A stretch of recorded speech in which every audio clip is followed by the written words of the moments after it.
This will be an elevator at the new Interdisciplinary Research Building at UTEP. This is the second elevator on campus that has center opening 2-speed doors.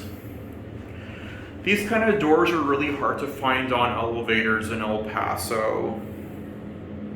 I think in the entire city there's only 3 of them. The other one is at the Chihuahua Stadium. Can't go to 5. Looks like all the floors are restricted. Oh, you can't go anywhere. That sucks.